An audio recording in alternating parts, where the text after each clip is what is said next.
If you're a podcast host, listen up, this one's for you. My name is Allie Jackson. I'm the host of Finding Mr. Height, a dating and relationship podcast that I've been doing for 4 years now, sharing my positive and practical approach to dating that's built on my own life experience. And I wanted to share another experience that I've had, my secret behind monetizing my show. It's called Red Circle, and I was just telling my colleague about how much I love their platform. With Red Circle, not only am I getting a seamless hosting experience, but I also love the support I receive in ad sales. It's not just typical ad sales either. It's targeted opportunities based on my show and my life. And the platform is super simple. You just set your preferences and Red Circle matches you with sponsors that align with your show. You can vet every opportunity and their platform gives you great analytics. More recently too, my Red Circle team has brought me opportunities outside of my podcast on social media to really augment the podcast partnerships, bring them full circle. I just can't recommend them enough. If you want to give it a try, go to redcircle.com to get your free trial. That's redcircle.com for a free trial.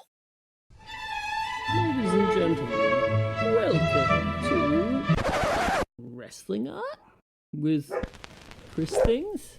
Ray! Do the hammerlock. I do the hammerlock. Ray! Do the hammerlock, you turkey necks.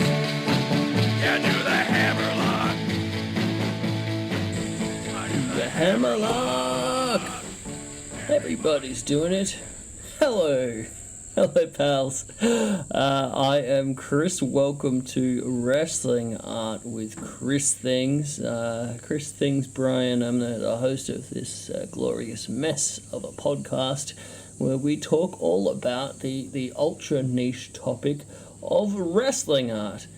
I love doing it. I'm a artist myself who spends most of my time in the wrestling genre. But today I am very enthused because I have for you another one of my favorite editions that we do of this little old podcast. That being our Wrestling Art Curator edition of the show, where I take off my cap as a guy who just talks all about myself. I will probably do that a little bit anyway, but I get to talk to other wrestling art folks from all around the world, other artists, and I have other artists on, and we talk all about their practice, their life, and just chop it up. And today I'm very enthused because we're being joined by a dude whose art I've admired for quite some time. Tremendous comic book artist named Pat Aulisio, also known as Yeah Dude Comics on Instagram, but a famous, to me, wrestling artist guy behind the wonderful Screwjob comic that I guess it's been a hot minute now since it hasn't been, active, but that thing hugely influential for myself in terms of seeing how cool like alternative lowbrow wrestling art can be, and how there are a bunch of other people out there that can inspire you to make some cool stuff. So big influence on me. Very excited to be joined by Pat later in the show to be chatting all about his art practice in this intro segment in the what's going on in the world of Chris Things part of the show. I'll try not to go too far with my rambling here. But bit of a big week for myself. I can officially let everyone know that as of yesterday, I am now 39 years old. 39 years of traveling, spinning around this spinning globe, and I don't know what the saying is. Oh man. But yeah, it's a weird time. On last week's episode, I kind of had that reflection deal, where I'm at in life, and this journey of up till now. This week I just thought I'd let you guys know that I had a really lovely birthday. Over the weekend I had some friends come out up to the property we got up here in the hills, and which was very much appreciated, everyone travelling so far to come up. We had a barbecue. we had a lovely little time. I had quite a few beers, a bit of pet nat wine, and yeah, we smoked some sausages and some wings and had a nice time. Shout out to my lovely partner, Kaylin. She made me a beautiful 2 birthday cakes, in fact. One was a key lime pie, the other one was a lemon meringue. I was very, very happy with that, so that was super nice. And yesterday we travelled down to Brisbane together. We started the day off having a really nice little beach walk with the dogs, which was really nice. Kellen took the day off work, to spend the time with me for my birthday, which is made me feel very happy. And then we went down to Brisbane. I got to catch the opening day of a great artist friend of mine's art show in Sandgate. Shout out Gabriel Vine's art. Gabby put together just a tremendous solo show that we were able to see. Highly recommend checking that one out if you're in the area. Just got the opening night this Saturday, but man, just so great to get to see the work of a artist friend and getting to see her kind of flesh out her practice in a way, to see all that stuff together in one room. Very, very cool. So that was a lovely start. We then went to the hallowed Scratch Bar.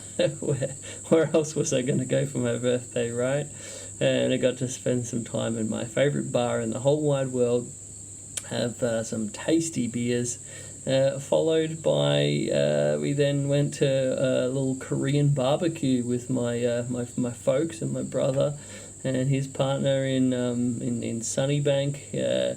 The thing with Korean barbecue, I don't know if anyone else here recognises this, but the thing that I forgot is it can be a very high pressure, stressful ordering situation. You got like the QR code ordering thing. You have everyone trying to order something else. Like, when you're doing the Korean barbecue, you have to get like the meats that are gonna be appropriate for a certain amount of people. And man, it got a little bit stressful, I'm not gonna lie. I got a little bit stressed out in just attempting to order this food. My family, let me be real with you, can be a little bit loud at the least of times. So that I'm not going to lie, a little bit of a stressful element to the birthday dinner. But after we got the ordering side of things done, it ended up calming down to be a very nice evening. So again, I tell you guys this info that you probably don't need to know because I like to think of you all as my friends. I want to let you know what I got going on, and I like to be talking to my pals about my life. So that is that. But outside of the leisure time, I also wanted to say a big thank you to everyone that's ordered calendars so far. The 2026 Chris Things Los Luchadores versus Alien Invaders calendars from christhings.com.au. I've been very pleased by the amount of people that have supported this thing. Just after I finish recording this podcast, going to be going straight to the post office to send another one out. But yeah, guys, I've been really happy with how many people have got the calendar, and also how many people have told me that they got previous year's calendars and then now they had to get this next one. That ongoing support just makes me so happy and so grateful and all that good stuff. So that's been very nice. And then the last thing, guys, is I'm kind of like trying to get mentally prepared for like the last kind of big in-person events part of my annual schedule. We finish out 2025 with the Oddities and Curiosities Expo. I'm doing Brisbane next weekend. This coming weekend I've got Melbourne at the Melbourne Showgrounds. Going to be 2 big old days on the Saturday and Sunday. It's one of the biggest expos that I do, sort of like a whole kind of like alternative sort of celebration of different kind of like aesthetics and a bit of cool, gloomy kind of stuff. They got a bit of taxidermy stuff going on, gothy kind of stuff. A lot of skulls, but somehow, you know, my weird art fits the bounds of this niche as well. I'd like to think that I proudly represents the oddities. You know, shout out to a great faction from late 90s WWF, Golga. But yeah, man, it's going to be a big weekend, but I'm excited for it. It's going to be a lot of work, so I'm sort of a little bit nervous. You know, got to get into the packing and all that kind of stuff, and try to hope they don't forget anything important. But it'll be a good one. Just sort of my car hire.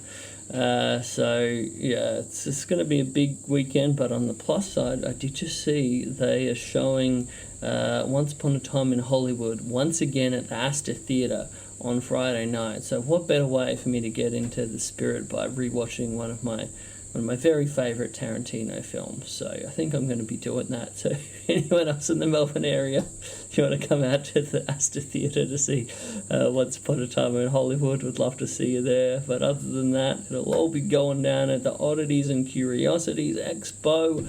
I'm looking forward to seeing everybody. If you haven't already and you're into that kind of thing, please grab a ticket. But I think that's pretty well it. Also, thank you so much to everyone who's getting me to do the commission things right now. I'm having a lot of fun doing that. But for all these things, lead everyone, christhings.com.au. Have a look at the site. That's where you can buy the art prints, buy such said calendars, t-shirts, what have yous. But yeah, man, I'm looking to finish the year strong as a 39-year-old. But without any further ado, let us jump into a wrestling artist interview that I'm very excited to be having with Pat. All right, let's get into it.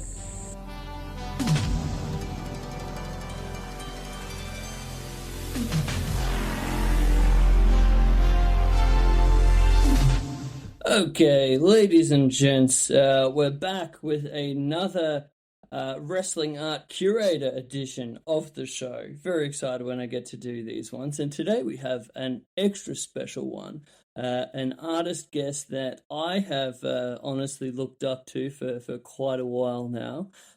Delighted to have Pat Aulisio from Yeah Dude Comics on the line here. Welcome to the show, my dude. Hey, what's up, Chris? Man, this and that. I just got through my birthday party this past weekend, so I'm maybe still a little chasing off like the last remnants of a hangover, but like overall pretty good. How about you? Well, happy birthday! Thank you. It's officially tomorrow is the big day, but appreciate it. Oh wow, that's awesome. Yeah, I've had a pretty chill weekend. You know, I work Monday through Friday, so I enjoy leisure weekends. Yeah, nice, man. You got stuff. I always have such a hard time when I was doing like the full-time gig to have time to try to like do my own shit, you know, on the side, and then also to have any semblance of a social life. So, dude, breaking it up's important. Yeah, totally. But yeah, man, I was stoked to talk to you because I like from quite a while back, I found this little comic in, I want to say, like a random, like, cool-ass comic book store in Brooklyn. Might have been when I was in Philly. I'm not sure where. But I found this little thing called Screwjob Comics. And your art was a part of this thing, and I was transfixed. This thing kind of, like, changed my perception of what wrestling art could be. In terms of like cool alternative like art that has its own kind of like niche subculture. And honestly, that thing I would say is a key like contributor to you know me doing this podcast now and talking to other wrestling artists. But dude, my mind was blown when I saw your art in that thing. Been following you for what feels like a bunch of years now. I have a few different prints of yours as well. But dude, it's so cool to finally get to talk to you. Yeah, awesome. Yeah, I loved Screwjob. Shout out to Paul Lyons. He was the guy that put that together. Um, yeah, it was awesome. 4 issues, and there was like a fifth unreleased issue. I still wish it was around. It was really cool. There's really nothing like it since then. Dude, what a like who's who of like amazing artists to be part of it as well. Like Box Brown, like it felt like looking back, that thing was like just yeah, did some real cool groundbreaking stuff. Yeah, thank you for being so complimentary about it. Yeah, it was great. I mean, it was funny. For one of the issues, me, Box, and Paul, we went to a wrestling convention to try to sell it there, and wrestling fans did not give a shit at all, and did not want to buy anything aside from autographs from actual wrestlers. It was pretty crazy. I mean, yeah, I appreciate your work too. I mean, I love looking at your match of the week and your art that you keep cranking out for Thanks, it. dude. Yeah, I feel like there's not a lot of good. I mean, not to immediately talk shit, but like, there's not like a ton of good like wrestling kind of fan art out there. A lot of it gets kind of like an airbrushy, kind of corny look to it. But yeah, Screwjob definitely had a ton of alternative comic artists, people that did it, and I know Paul, reached out, and like everybody that was involved actually, followed some semblance of wrestling, or at least like liked wrestling, compared to like some of the stuff that even like WWE Comics puts out, right? Like some of those guys that draw those comics don't even watch wrestling or know who they're drawing. You know what I mean? Yeah, I mean, sometimes that has its own appeal. Like, I mean, I haven't really known that much about like WWE comics, but one of my favorite things are those like retro early 90s WCW comics. And I very much expect the people that did the art in that like probably had little concept of what they were doing other than, like, all right, this is Sting, this is like the visuals you're going with, just do your own thing. But yeah, that's exactly what I was thinking of. Like, do you know who? Do you read comics? Or you're somewhat familiar, I presume, right? Yeah, like I'm a bit of a basic bitch when it comes to comics. Like I love sort of a lot of the kind of real like entry level kind of stuff. Like Frank Miller and sure. So do you know like who Steve Watchmen. Ditko is? Yeah. Yeah, so he did some of the WWF comics back in the day, and like I know he did not give a shit about wrestling or care whatsoever. But it's still, I mean, I love Steve Ditko, and the fact that he drew. I have this poster in my studio of Undertaker versus Ultimate Warrior that he drew. So good, man. I love that stuff. It's like such an interesting thing, like the wrestling and comics kind of like deals coming together. I've had a few different artists on here where like that comic art is like such a life's passion, and it's a weirdly similar one to wrestling because it's sort of like you got the it's such a lends itself to like those full on going down rabbit holes of just like obsessively getting into something and it just becoming like such a massive part of your life, both wrestling and comics on their own. So then you sort of like bring them together and they are kind of interesting bedfellows. Yeah, I find there's like a decent amount of crossover between wrestling fans and comic fans, but not like a ton in real life. I feel like whenever because we'll go to wrestling shows, I try to sell my comics there, and it doesn't really work that well. But on the internet, I feel like it works out. And a lot of wrestlers themselves are pretty big nerds, and like comics and like comic and like anime culture type of stuff as well.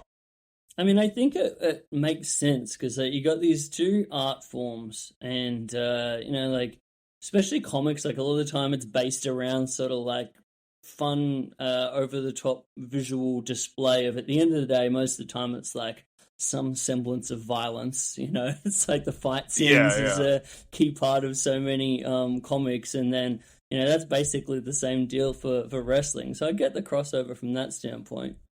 Yeah, but also just like wrestlers and cartoonists are somewhat similar, and you have to have like a passion for it because there's like so little money in it, and like you can hit it big, but most people don't. You know, Yeah. like so many wrestlers never make it to WWE or AEW or anything like that, but they're still doing it. Same thing For with the love of the comics. thing, Like yeah. nobody really makes money in comics, but you still do it regardless. So I always see like parallels in that as well. Just be treating actual wrestlers and cartoonists like the people that put on this stuff. Oh, for real. I mean, they're both sort of like lowbrow culture kind of things. Oh yeah, And yeah. also like I feel like they're both such a welcoming space for people that like myself who would just have a big time ADD. And just like get into something and just embrace the shit out of it. And I was just like, dude, this is my whole life. Yeah, I mean, there's also so many subgenres and like history behind it. Like again, with like comics too, there's like the amount of genres in comics is like just crazy. And you could two different comic, nerds could be in the same room, but they don't really like the same comics at all. Oh, definitely. You know what I mean? Yeah. I've got some friends that are like far more into the comics, and so I dig them, and I got like a bit of a collection, but like talking to these kind of people, it's like I feel it's like insulting for me to sort of like make out that I know what I'm talking about. Really, like I feel probably I'm more into the wrestling side than the comic side, but I do dig both. Yeah. I mean, I mean, I definitely feel I have a lifelong passion of comics. I mean, I love wrestling too, and I am nerd out about that. But I find myself in conversations with like wrestling people and not really knowing what to say when they ask me specific details about this, that, or the other. I'm just like, oh yeah, I like enjoy wrestling. I love it. I've seen a bunch of it. I don't have that much of a, super. I'm not very that opinionated about it. I guess the way I am with comics. Yeah, that's fair. It's funny you say about like the, selling your stuff at wrestling shows or conventions. Like that's kind of become a big part of my life of, like traveling and doing the in-person event thing and selling my stuff, setting up my little table. And like I have some shows that line up, really well for the kind of people that dig this kind of stuff. Like more the Mexican wrestling kind of shows that I do, that has like a really more of a crossover, because I think the people who are into it, it's a bit less sort of like hardcore wrestling fans, a bit more people on like the fringes who just think it's like cool, and they're like, yeah, I'll come along to like drink some tequila and like watch this Mexican wrestling show.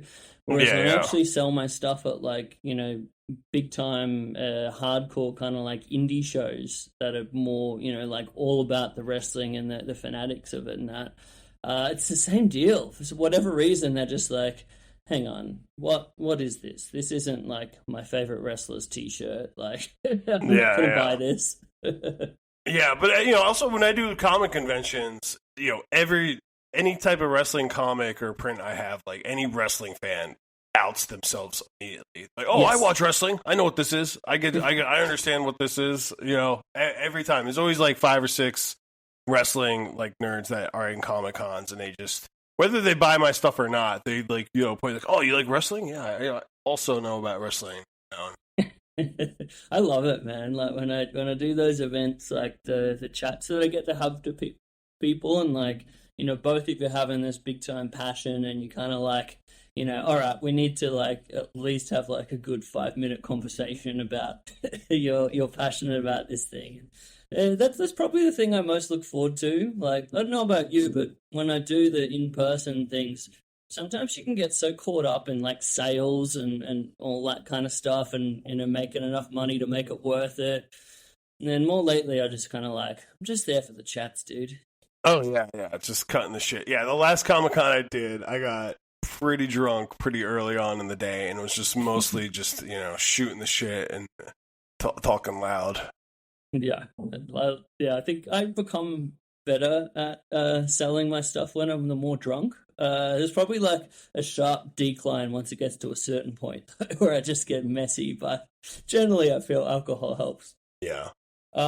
Dude, I was interested with the screw job thing. So can I ask, how did that originally come together? So I saw like Hidden Fortress Press was kind of like the main like distributor. I think that's where I like bought most of the ones that I got back in the day. Yeah, that's And Paul. His name is Paul Lyons. Right. So that's Paul behind Hidden Fortress. Yeah, yeah. So do you know who Paul Lyons is prior to Screwjob? I'm pretty sure I follow him. Yeah, when you right. mentioned his name, yeah. He did a book called like Monster, and he was like a part of Fort Thunder crowd back in the day. But yeah, he's just like a big wrestling fan, and then he just reached out to. I mean, this is 12, 13 years ago now that I'm thinking about it. But at the time, it was mainly conversing through Tumblr.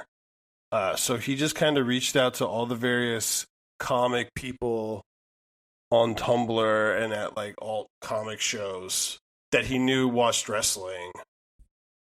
Yeah, like it was called Brooklyn Comics and Graphic Fest in like the 2010, 11, I think is when I first met him. And so yeah, he's just going around at a Comic-Con, and then you find other people that like wrestling. And he kind of picked out all the cool people that like wrestling, and he put together Screwjob. And then it was 4 awesome issues. But then he, as far as I know, everybody else also did art for the 5th issue, and he was putting it together. But then he got like terribly sick, and I don't want to like mess up the story, but I think he was like in a coma for a second. Dang. But like almost died. Jeez. For like months and months, and then like his life was I don't know, I can't really speak. Some bad stuff happened in his life, and then he just never returned to putting those out, unfortunately. So there is like an unreleased 5th issue. Dude, need to hopefully something of that sees the light of day sometime. Yeah, I mean he's still around. He still puts out. He runs a screen printing shop. So I know he's alive and out there. He's doing stuff, but yeah, I don't think he's put out any Hidden Fortress stuff at all. But it was a good run while it lasted. Oh, for sure. I've even got like that T-shirt, that cool sort of like destroyer, weird gremlin monster kind of looking one. That was a pretty sick one I break out every now and then. But yeah, it's like the way these things go, I think. Sort of like they hit great, and then sort of sometimes real life can sort of get in the way, I guess, unfortunately. Yeah, I mean, people come in and out of comics, because I've been working in comic stuff for almost like 20 years now, and there's like a lot of people I knew from, 2008, 9, 10, and so on that just don't make comics anymore. But I still know them as people, and they're out there, but I used to do like cool comics, but people just, grow out of it. That's life, I guess. Then, I mean, like what I was saying earlier too, like when you have a main job gig, which, for most people get them bills paid, you got stuff, to then try to balance the things to be able to do these sort of like passion projects on the side. Like sometimes your life just gets too full and you're just like, man, this is, taking away from my enjoyment of life more than it is contributing. So I definitely understand it for some folks. Yeah. I mean, I don't plan on retiring from comics anytime because, I'm okay with not making any money off of it. So it is what it is. I'm very happy to hear that. Like, I honestly love your stuff, and I really, like, I look at it, and it's a lot of the stuff is like so complex and so sort of like that. I don't know, like when you do a bunch of like mushrooms and then just like draw like a maniac kind of vibes. It seems so intricate and also time consuming. But like all so fun. That's the biggest kind of like takeaway I have from it, and why just visually it makes me so happy to look at. I will direct everyone before we go any further to be jumping on, if you are on the Instagram, be sure to be following Yeah Dude Comics. and yeah, check out some of this stuff. It's just so rad. But yeah, man, like in terms of like how does your where do you fit it in your day or in your normal average kind of week with you having kind of a main job? Um, I mean, I figure I worked it out pretty. I have a pretty all right life with all that stuff. I work not like full time. I work like 30 hours a week versus like most people consider full time 40 to 50 hours a week. Right. So my day job's pretty easy. I just make sure I have a job where I don't have a lot of responsibility, but I could still have enough money to pay my bills. And then, yeah, I don't know. I just find time to draw every day, and I draw a lot on the weekends. And I've just have always, even like, because I started making mini comics and zines and stuff when I was like a freshman in high school. So I remember just having that discipline of like getting home from school and making sure to draw for a few hours a day. And I've just carried that into my entire life. So any day I have work, like my regular job, you know, I always make sure I have X amount of hours in my day that I drew or did something like, or wrote scripts or like, you know, did something artistic in that sort of way that was meaningful for like a, you know, like not for fun, I guess for money in the end. Because I feel like a lot of times, pretty much anytime I draw, I was having this conversation with somebody earlier this week, but I don't really draw for fun very often. Like every time I draw, it's like for something that's gonna make money in the end. So yeah, I always try to make time to do it. Give myself like, okay, I put the X amount of hours in the day for something that will eventually give me money somehow. Yeah, but it's usually not a lot of money, but it's still, you know, I'm not really just drawing, just sketching my.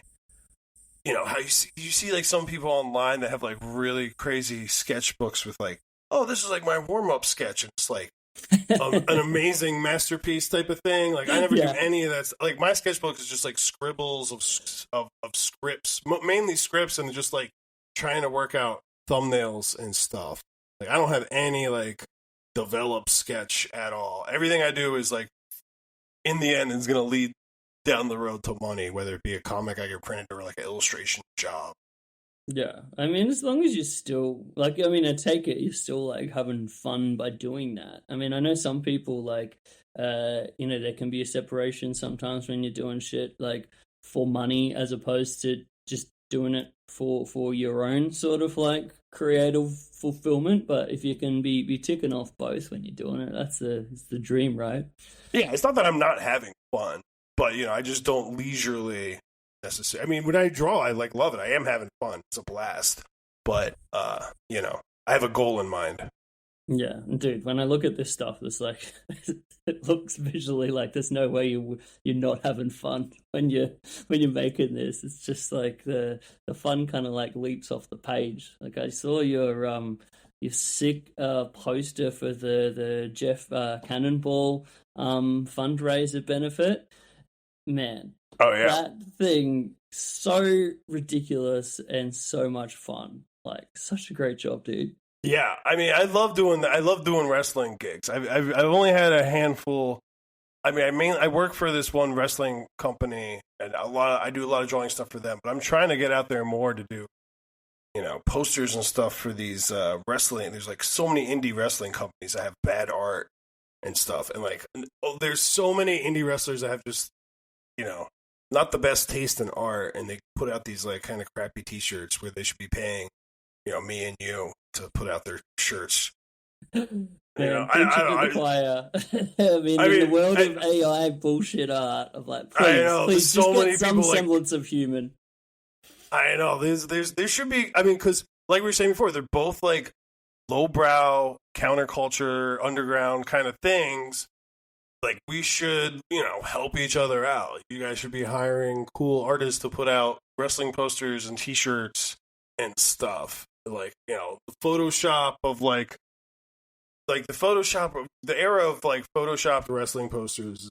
So they all look the same, you know. It's just like the promoter's just like, all right, send me a photo of yourself. We have a graphics guy who puts together like an exploded city in the background or whatever, and like, Put some chain mesh or like some sort of generic like explosion or whatever. Like they all look exactly the same, and just like all dudes with no shirt.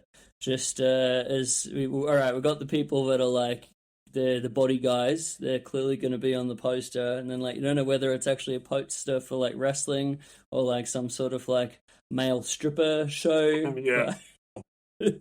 But yeah, dude, I think the wrestling promotions that actually put the work in to get real artists and like interesting sort of alternative artists to do this stuff are like, they're leading the way. Like, yeah, shout out 100% to Labor of Love. Yeah, few and far between. But also, I'm like, why would they want to hire me? Because I'm just telling them that they're unimaginative, like dumbasses for their shitty art. So you guys are stupid. You should hire me. Like, oh, thanks for calling me stupid and having bad taste in art. Hey, I'm pretty sure negging is the greatest way to get clients. Oh man, that's funny. Yeah, it's I don't know. It's like I feel like there are a lot of indie workers that do have like a good taste in art. Like I've had a little bit to do with some different people, but one of the limiting factors that I find it's like a reality, especially when it comes to the indie scene and merch, is like these guys can't afford paying sort of like what a standard illustrator fee would be. So if you're doing it, you're generally doing it like on the cheap for them as like a favor. Totally. But I love doing it. I think there's something so fun about like doing wrestler merch and wrestling poster design. Like especially for if you dig this stuff, like it's super cool to be doing graphics that are specifically for that. Yeah, totally. But I also, so you mentioned about like being pretty young when you got into like doing your first kind of like zines and like comic kind of stuff. Like where was it when you started doing like wrestling stuff or making art of wrestling, if you remember? Yeah, I mean, I do remember. So I was definitely like an adult. So yeah, my friend, you brought him up before, but Box Brown. Mm-hmm. Me and him are good friends, and he did this. He was working, or he started doing mini comics of Andre the Giant. He did this Andre the Giant book later on. Amazing stuff. I mean, that was an iconic, like wrestling comic illustrated book. Like, I think that thing was pretty groundbreaking in of itself. Yeah, it was amazing. Yeah, shout out to Box. But we were him, and our friend Ian, who used to put out books by the name of Secret Prison. But he's like a retired cartoonist. But him, and Ian would hang out and shoot the shit, and then so Box started like getting into wrestling because he's like, oh, I used to watch him as a kid. Now I'm like doing this Andre the Giant book, so now I'm like actually watching wrestling now. So you guys should also watch it with me so we could talk about it.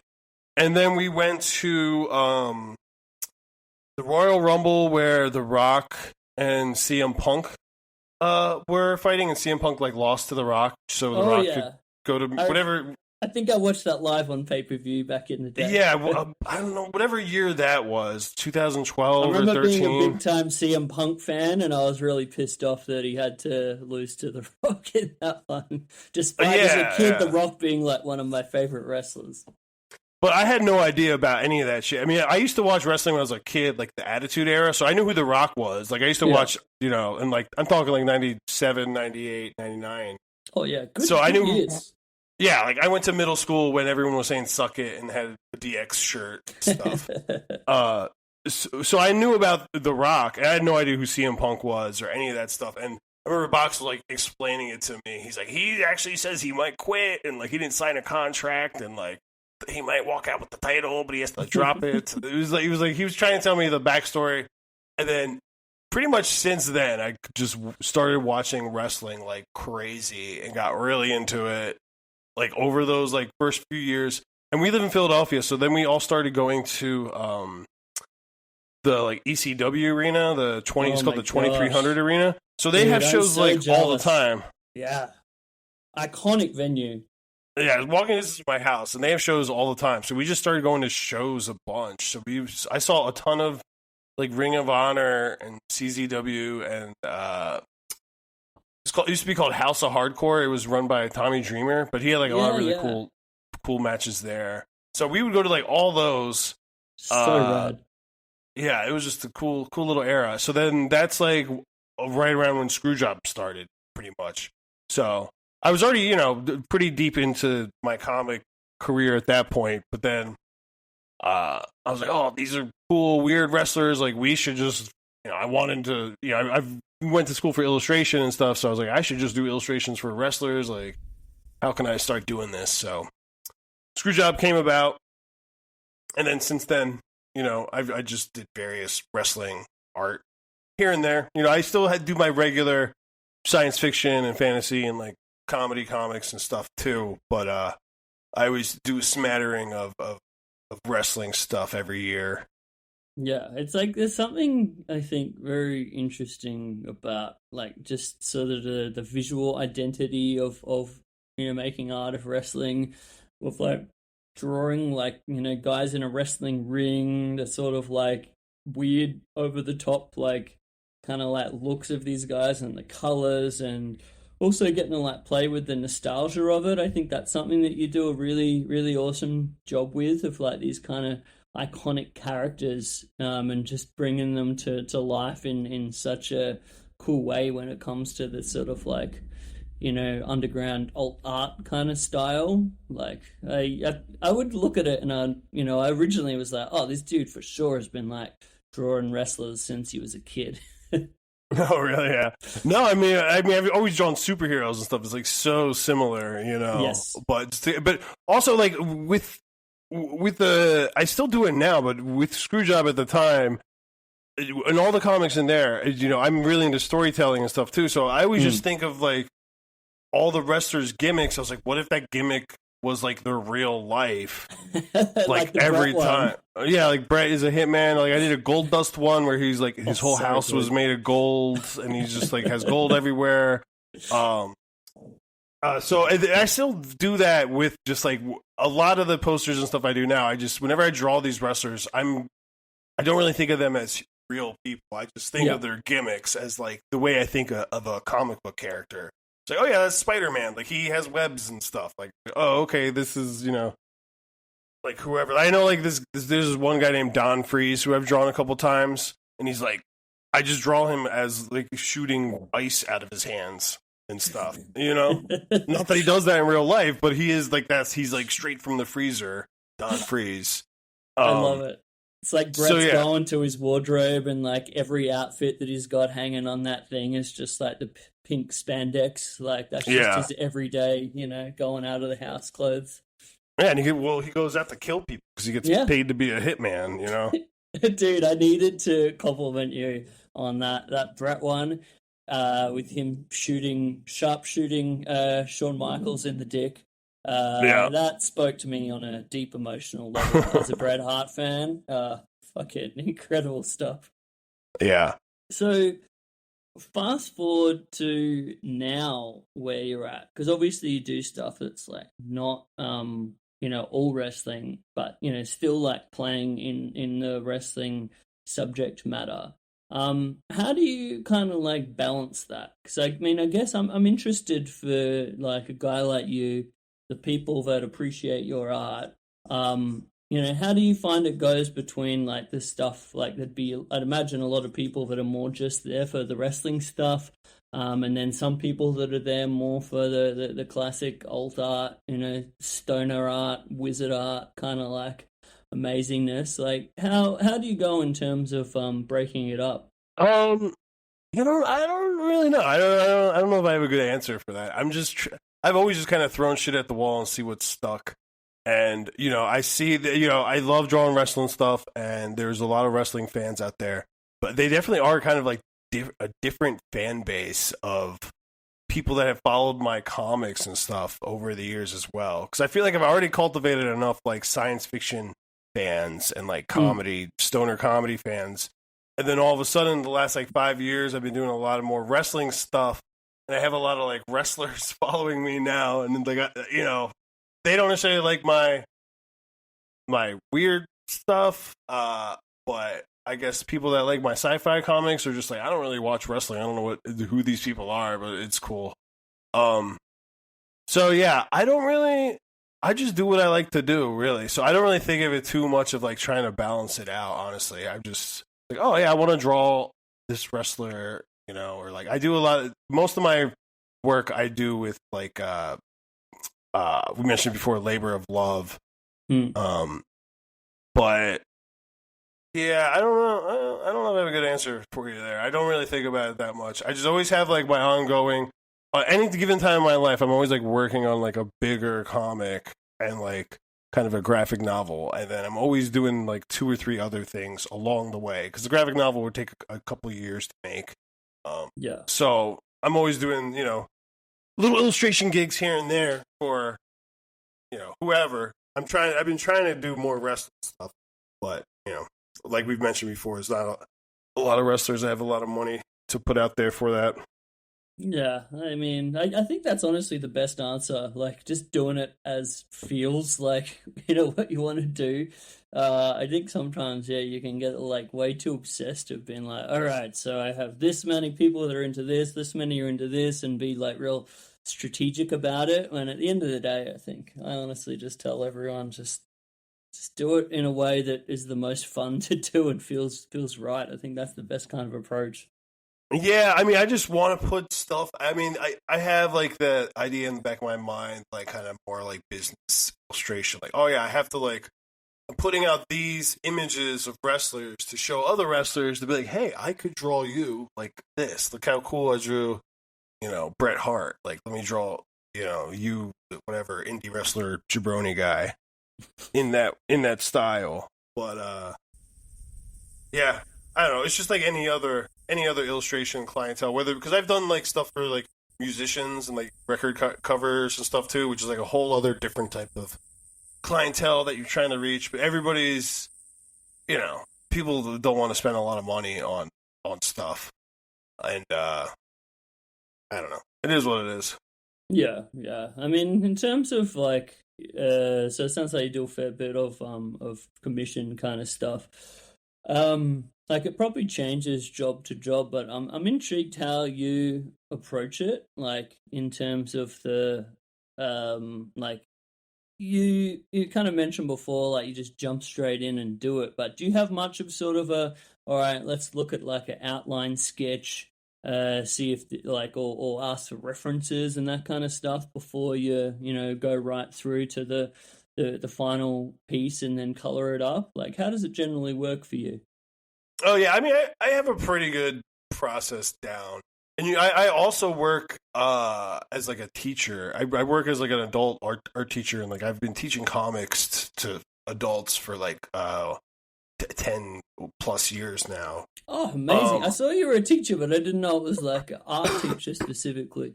Yeah, I teach and I've like mentored adults and stuff to make comics and stuff. So I definitely have all the process shit down. I've taught a variety of process stuff, but yeah. I ruminate on an idea for a long time usually. I kind of general process I feel like I usually do for like just any kind of longer comic I'm talking about. It would be, I think about it for a while, or maybe draw just a couple little sketches of what the characters might look like, and then just a big around 2-page of just explaining the whole story, and then I break that down into a script, which gets broken down by page.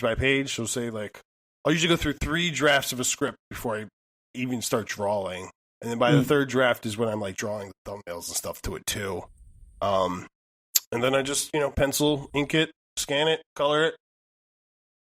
I've written down like pretty flat, how to like get a page done. But yeah, and it's kind of the same thing with illustration jobs too. It's a bit different. A lot of I'm finding, I mean, I love it when I do whatever I want to do, but I find a lot of people do ask for really specific stuff when it comes to illustration stuff. So they tell you like exactly what they want to see, what it should look like. And that's more going back and forth with the person with little sketches before it's like, you like this? You like this sketch before I like actually ink it and like spend time making it nice? Yeah. You know? So that's, you know, that's like a more of a collaborative type of thing with doing illustration gigs. But still pretty process oriented of, you know, sketching it out, you know, getting it approved, penciling it, inking it, scanning it in, coloring. You're done. Yeah. I mean, I guess with the commission stuff, it's you get a bit of both, right? Like, it's fun to get stuff where people are just like, all right, this is a vague sort of idea that I want. You do your thing with it. Like, just go nuts in terms of giving you that full creative license. And then you have other people that have a very specific idea. And then, you know, there can be actually quite an enjoyable element of it, of like bringing that kind of like concept to life and it being its own kind of challenge. But they're each a bit different. Yeah, it could be fun sometimes. It's definitely easier. I definitely like, because sometimes, you know, you get like some illustration gig that you like don't really care about, and then they tell you exactly what you want to draw, and it's like, okay, cool. This will take me like one day to finish this, just to, like, get it out. So I definitely appreciate it when people have exactly what I should draw, but then also like later on, like when you post it. And it doesn't really necessarily look like all the crazy Aulisio style. It's like, well, because they told me not to do that. They told me to draw like this or that, you know? So, but, you know, I'm not publicly being like, oh, that wasn't my idea to draw it like that, you know?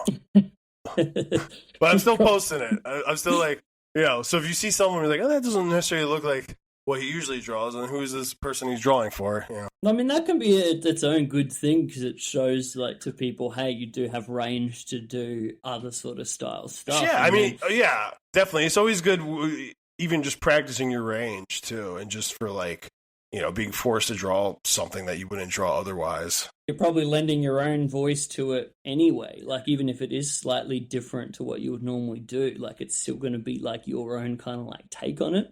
Yeah. But even with like inspiration and stuff too, because I've worked with, you know, there's this guy named Scott Zylo who's a musician. I've done a bunch of work with him, and he would send me like Google Drive files that were just like inspiration of like, you know, just really cool looking like shit I've never seen.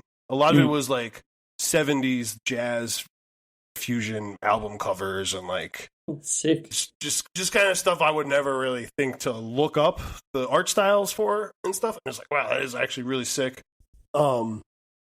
So, you know, it is the collaborative aspect is great too.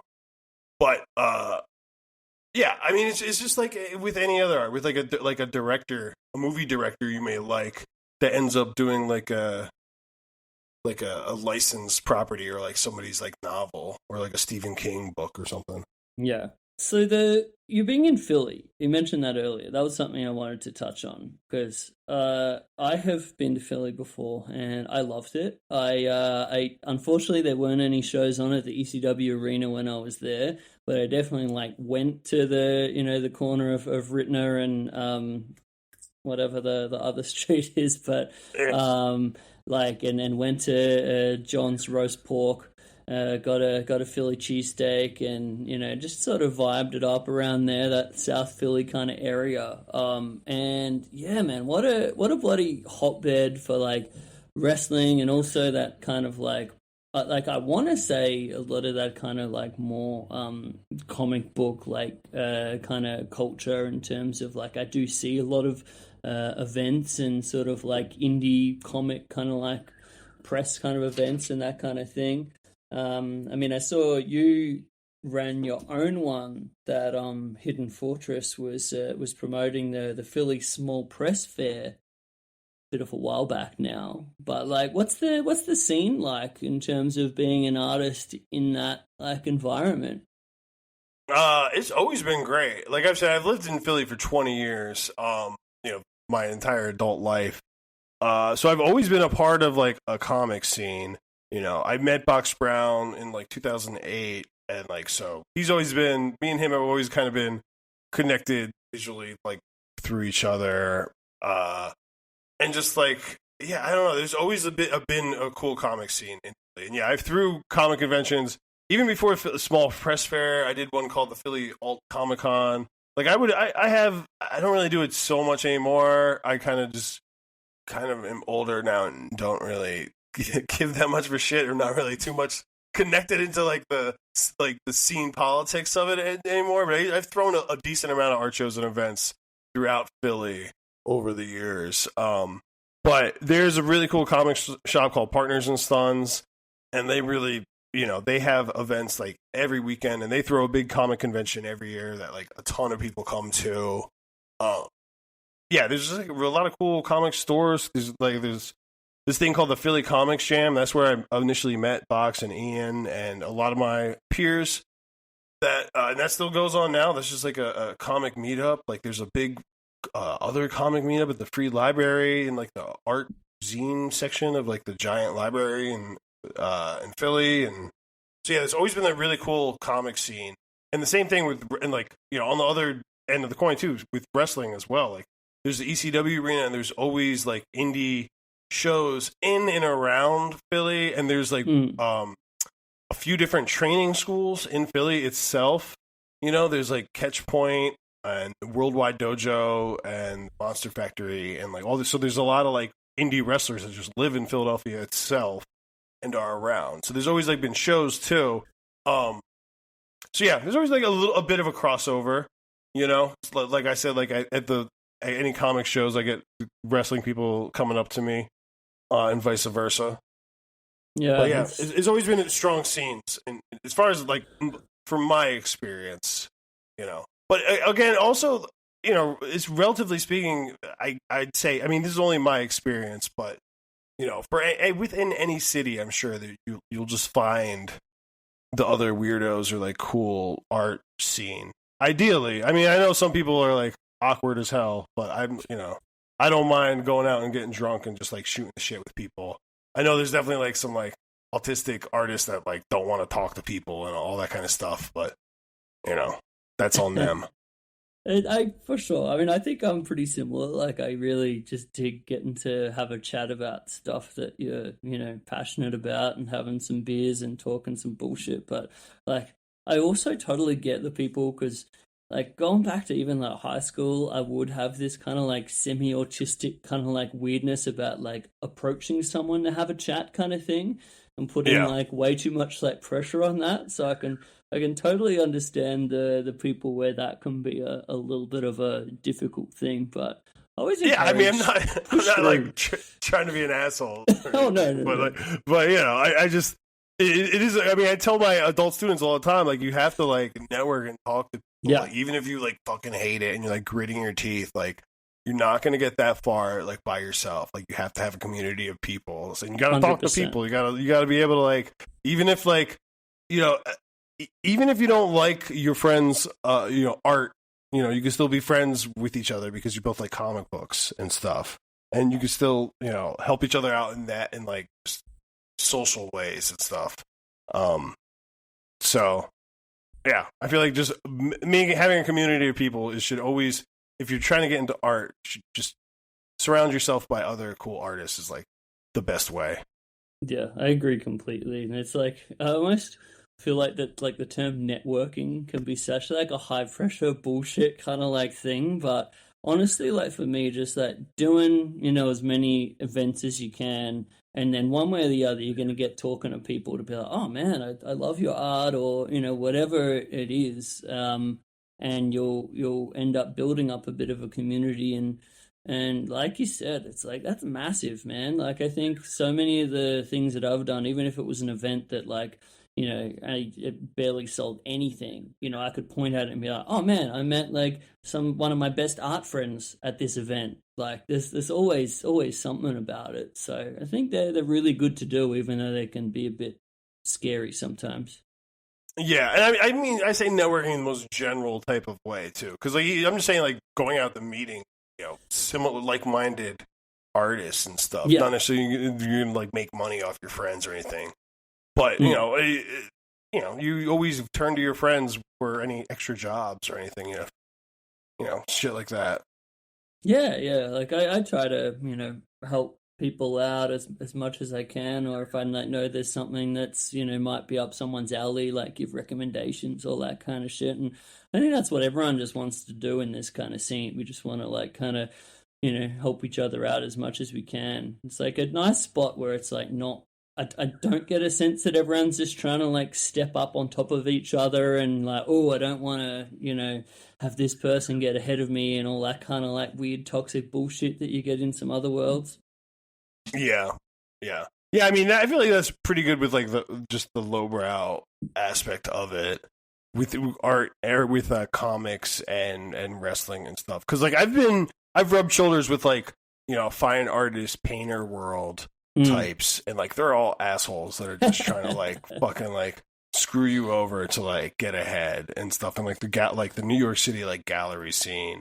So, not that I was ever involved with it, but like through my past relationship and like just I've been around those people and stuff like that, and like other things like that, and like in like the music people. Have you ever like hung out with people in bands and stuff? There's a lot of like kind of like jealousy, kind of, I don't know. Lowbrow art for me is just like lowbrow shit is people are more real, like comics and wrestling and like heavy metal and like horror movies and stuff. People are more like have like a dark humor and are just like, okay, nothing really matters, so like let's just like joke about it instead of the fine arts world stuff. Yeah, I mean, for myself, I feel so much more comfortable, like, if I do like solo shows or whatever, that it's in like a bar setting, like a bar environment, as opposed to sort of like a gallery kind of like context. Because it just, I don't know, man, you're right. Like, it just, it's always been something for me in that like proper like fine art world where I'm just sort of like, this doesn't feel comfortable in a weird kind of way, but that's what it is, I guess. Yeah, I mean, I'm pretty jaded with a lot of stuff though too, so take what I say with a grain of salt. So jumping back to Labor of Love, I don't know if you told me. I also saw a picture, but you do refereeing with them, or you have done refereeing with them. How did this come about? Yeah, I do refereeing for them for the last like 2-3 years. That just came about because I know the promoter, Anthony. He also is like in the comic scene, like he's a writer. So I've actually drawn comics for him for. Are you familiar with Atomic Elbow? Yeah, for sure. Right. So I was in a couple issues of comics that Anthony wrote. One was called Birth of a Jobber. But so yeah, I knew Anthony, right? And then he just started a promotion. And then I got him to, how I got into refereeing is he was just looking for, because he knew I threw like events before. I throw in comic conventions and stuff, and I threw it at my one job where I teach adults, like this art community center. And he's like, can you get me to run a wrestling show at Fleischer? Is the place called Fleischer? And I'm like, yeah, maybe. Like, this is like my job though, and you're asking to like have a wrestling thing, and like I'm vouching for you guys. Like, if this is gonna go down, like let me at least referee a match. Say that like I refereed a match, And then I've done like poster work for him and like some graphic work for Labor of Love, a ton of that stuff. But then basically since then I've just worked on like every show since that was like in the summer of 22. So yeah, the last like 3 years I've just been on every Labor of Love show refereeing matches. That's great. Yeah, and then it's like really kind of it's been within the last year like kind of not exploded, but like it's gotten much bigger than what it used to be. Because it used to be much. I mean, it still is very kind of hipster punk rock wrestling. But like when he started, like everything, it was called Labor of Love because like everything just goes to charity, and like they never filmed anything, and they're just like, this is just like, it's kind of supposed to be like a hardcore show or like a punk show. Like there's always bands playing. So it evolved a bit outside of that now. Now it's like more of like a full-fledged wrestling promotion with storylines that you to follow along with. So yeah, I've done posters for them, and I referee for them, and this last year I started writing and drawing their newsletter, which was just like kind of a creation on my own, because like outside, like, I have been doing a newsletter for about 3-4 years now, just for comics and like. What's your frequency with those things, might I ask? So I was doing a newsletter like once a month, and then it was like every other month for a few years. So I had like, I have like a back catalog of like maybe 24 issues of the regular Yeah Dude Comics newsletter, the 4 volumes of it. And that was just like a subscription service I put out. So it's just a 11x17 sheet with, information, or like just like writing usually on one side and then a big comic on the other side. That's like a serialized comic book, right? Cool. So I did that for years, and then like the last year that I did it, that I finished it up last June. I did it this year. I just did it for the first 6 months this year. I was going to do every other month, but then I was like, I do enjoy doing it, so I just did it straight January through June. Every month I did a newsletter this year, and but by like the last couple issues, I just kept writing about labor of love stuff. I was like, this is what it was like when I refereed this match, and I just like talk about behind the scenes stuff and just like. So the last few issues were like really heavily wrestling focused, and then I just I was always chatting with Anthony, trying to like scheme to make Labor of Love a little bit bigger. Like, well, we should. I was like, let me do a newsletter, and I'll just stop doing my Yeah Dude Comics newsletter. I'll just do the Labor of Love newsletter, and I'll write about every show and like talk about like in kayfabe and storyline. And you handed out the show, and it was kind of like if you know the story of like Vince Russo, how he was the editor of WWF Raw magazine, and then he just started writing stories on his own in the magazine, and then people were like asking about it, and they're like, oh, like what's this storyline that I read about in Raw magazine, and then like he ended up getting like a writing job for Raw that way. Yeah. So completely like changed the way that booking would happen on that show in the late 90s period. Yeah, not that I'm like trying to like be a booker or anything like that, but I write in kayfabe. So I've had there's 4 issues of I just printed the 4th issue. It's coming out at the next December 6th show. But like, so each show you go to Labor Love show, and then you get a newsletter that tells you what happened at the last show and what to expect. So great. For the night, like who's wrestling who and like why. So I do a lot of writing for that. Man, more indies need to take that approach. That's rad. Yeah, I mean it's just Labor Love is great too, because Anthony's like he knows about like he's big into comics, and like he used to be in like a hardcore band and stuff, so like he's like knows about like the DIY type of scene, more kind of punk scene. Rather than just being kind of like a indie that's like just trying to like rip off like WWE or AEW or whatever, and just trying to like be their own kind of punk rock thing. And I say punk rock like in the most like aesthetic term, not necessarily like actual punk rock.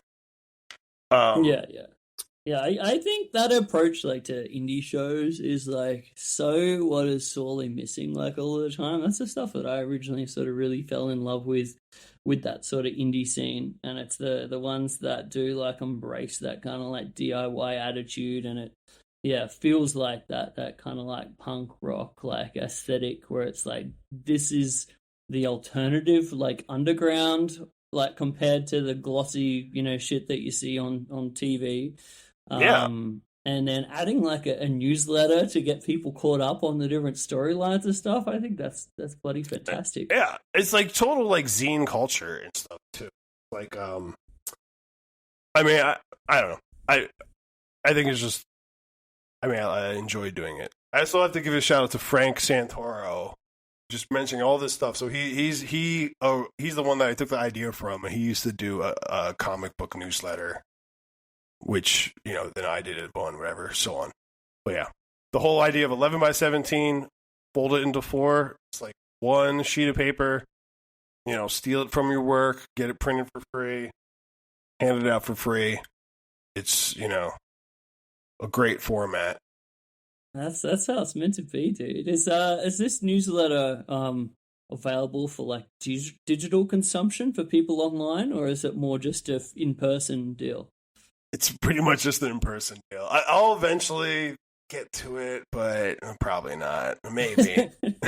I mean, the files are on my computer, but it's like, to me, like, because like none of my news, like, I don't know. To me, it's like a very fluid thing. I make a lot of like, because when I teach adults, like I make a lot of zines and stuff too. Like I show adults how to make it. So I'm like always making zines that like are very analog and aren't even like a computer file at all. And then it's just like, oh, do I want to, like, I just made a bunch of zines. Like, do I feel like scanning this in now? But not really, because I just made a bunch of zines. I can just hand out the zine itself.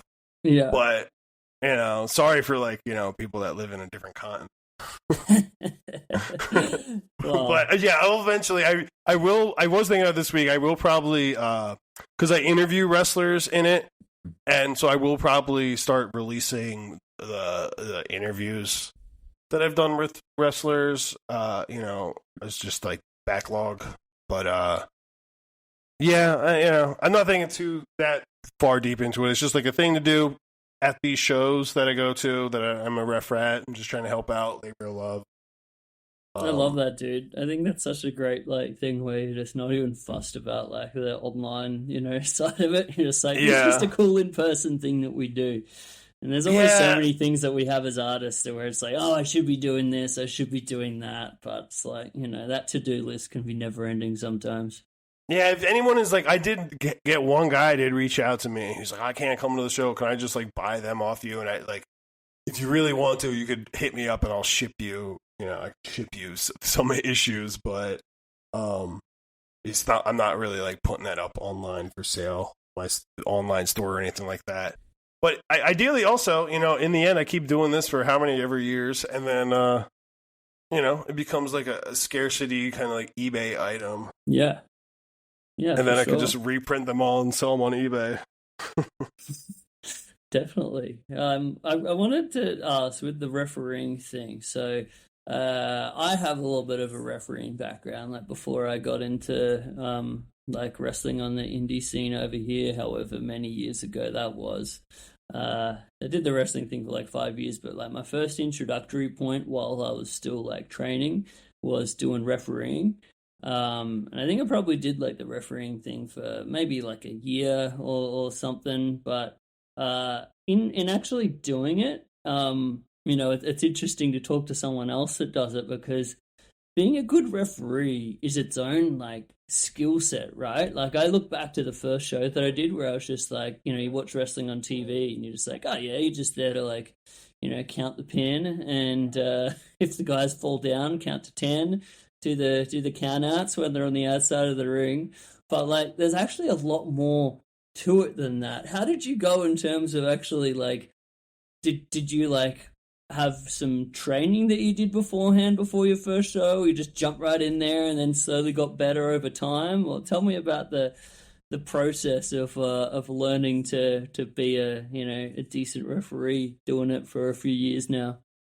I did kind of just jump right in and work my way into getting better, honestly, to probably, I'm sure like some like indie wrestlers or whoever is listening might be mad about that, but I had my story about like doing the refereeing for Labor of Love.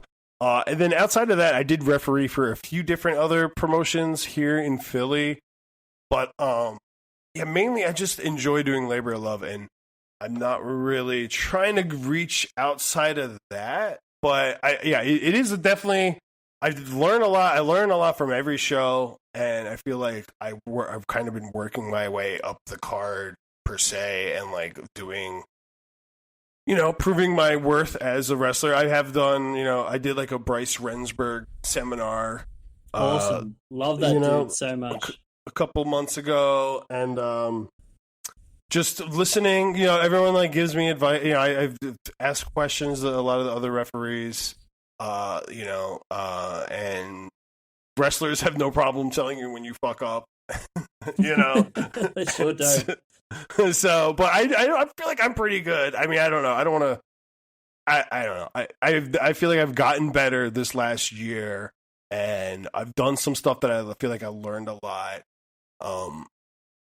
And so yeah, it's just like with anything else, you just like you start looking at stuff different too. Honestly, it's the same thing with like comics and stuff. Like I can't really read comics the same since I make them all the time. Like every time I watch a wrestling match now, I am just looking at the referee and like seeing, it's like, what are they doing with their hands right there? Like because there's a lot of stuff was just like so like kayfabe of kayfabe, where it's like, why are you even doing that right now? Like there's a lot of like just weird ref movements where it really doesn't make any sense, but they do it a lot, you know, when like just like they're like when wrestlers like aren't fighting, the referee usually makes two fists and put them at the side of their hips. You go, come on. You know that like that, you know, like shit like that, and they're just like reacting to wrestlers like, you know, so I don't know. I feel like I will look at a lot of referees to try to imitate like what they do, and I just, you know, listen to my peers. But I've done a decent amount of refereeing now. One thing I have been told I should do, which I've never did, was people say you should just keep track of like all your matches you've ever done.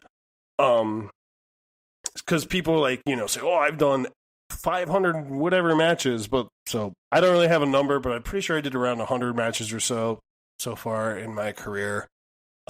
Nice. So I don't know. There's just like learning instances.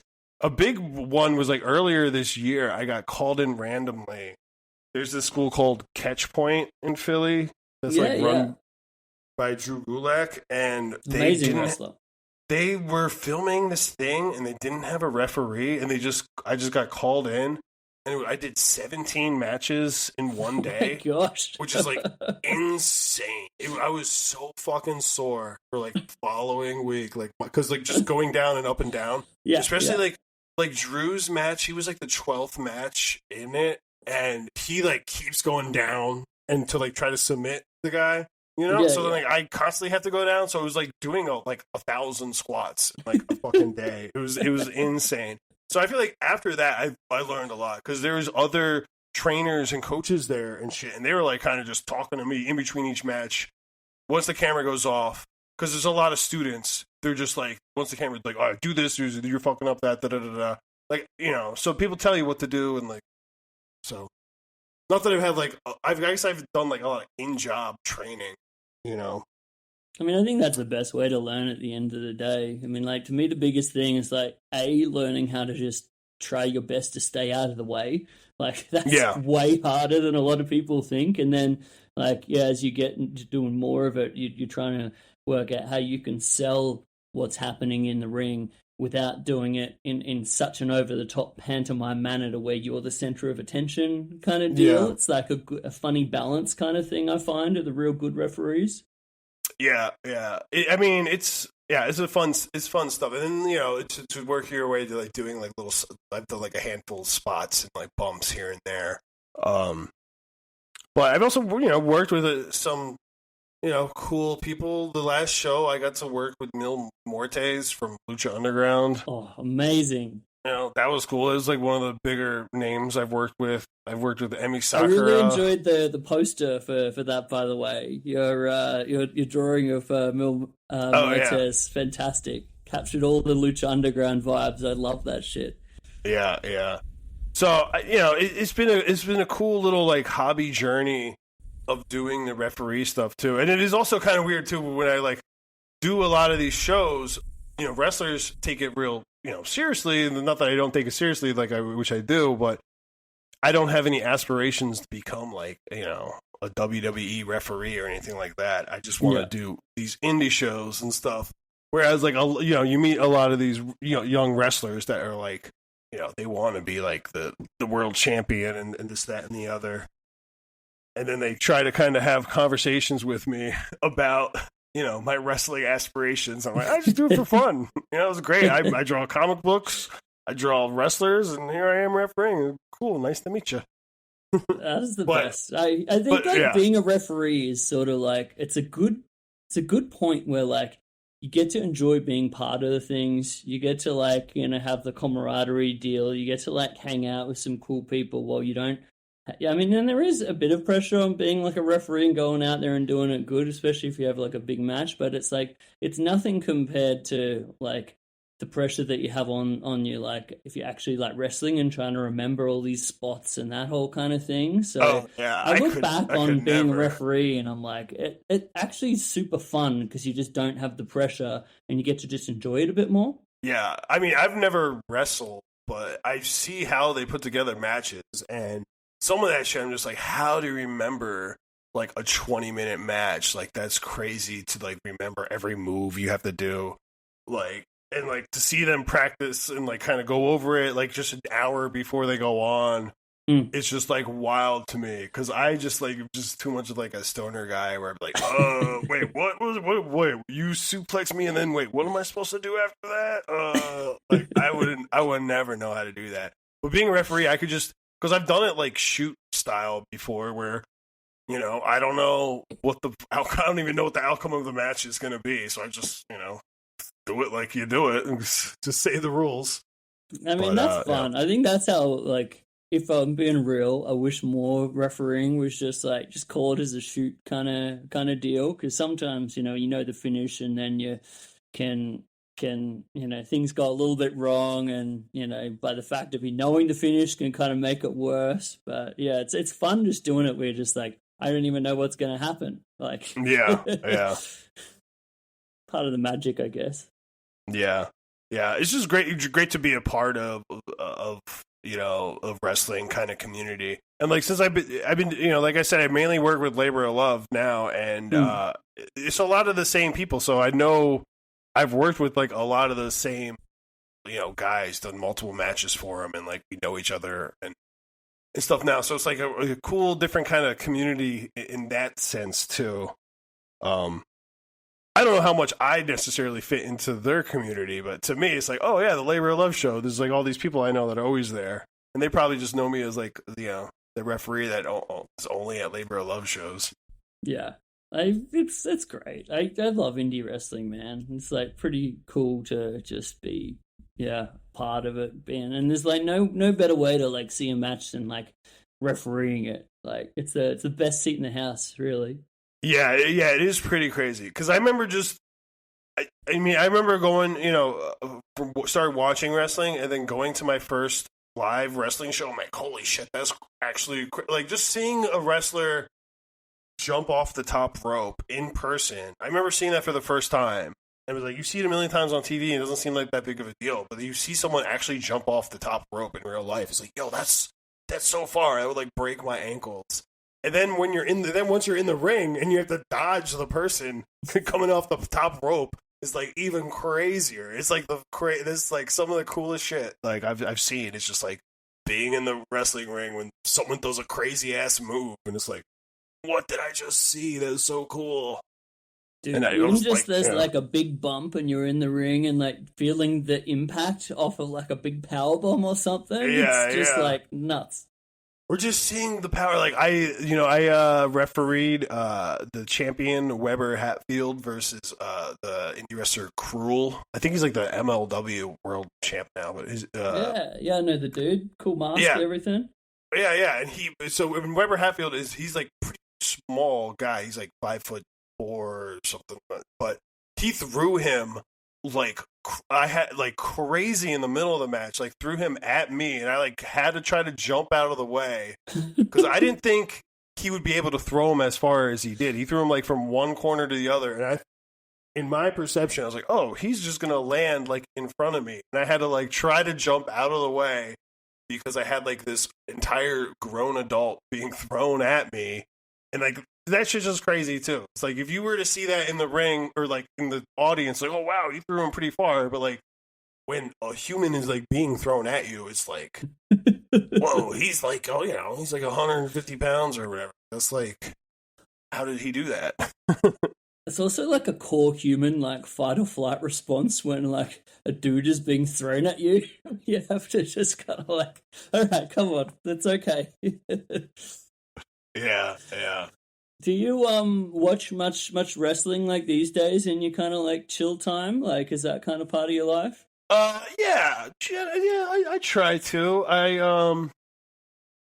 Kind of like in the background and stuff, or like all like why I feel like I watch more clips and just kind of follow along with kind of backstage, wrestling drama stuff. Yeah. But yeah, I usually watch the AEW pay per views and like WrestleMania and stuff. I watched that the John Cena versus Dominic Mysterio this week. Oh yeah, I heard good things about that. Yeah, it was alright. I mean, I kind of like Dominic Mysterio, but like John Cena, it's just kind of this. It really is just still the same old shit. It's like, oh wow, but it's like, oh, it's the last time he's doing the 5 knuckle shuffle in Boston. It's like, oh okay, like I've seen him do the fucking that shit 1,000 million times before. But yeah, I do try to keep up with wrestling per se, yeah, and just like I'll do a little research and shit. Like with writing the newsletter too is like it's got me like going into to the what's that website? Cage Match, where it has like everybody's. I love that thing. Yeah, he's got me going into Cage Match and like looking up all these people's like wrestling stuff and like looking up like all like just it's got me doing all these like weird YouTube searches I would never thought of otherwise. Like there was this when I did the Jeff Cannibal show last summer, I did a newsletter about it, and I was interviewing all these people, and there's one guy told a story about like this one wrestler who got like drunk and like at this one indie wrestling show. And I was like, oh wow, I never even heard of this story, and then like I like looked it up online to watch it and shit. It was actually Justin Incredible. I don't know if you saw this clip, but Justin Incredible got drunk like maybe 10 years ago at some indie show, and he refused to exit the ring. You know what clip I'm talking about? I do. It was like when you said it, I was like, all right, is it Just Incredible or is it Scott Hall or Jake the Snake Roberts? It's got to be one of those three, right? Yeah. But just like stuff like that. I like watching, a wrestler being a drunk asshole more than like whatever, a 5-star match. I mean, I was always a big fan of New Jack, that kind of killer shit that's like blurring the line of, what's real or what's a work. But, yeah. Yeah. Love it, man. Wrestling's pretty good for that. I was a big fan of Just Incredible, like in his ECW days, like Impact Players with Lance Storm. Dude's rad. Like it's a bit sad, like a lot of wrestlers' trajectories and that sort of later life kind of, most wrestlers. Yeah. It's a bit of a bummer.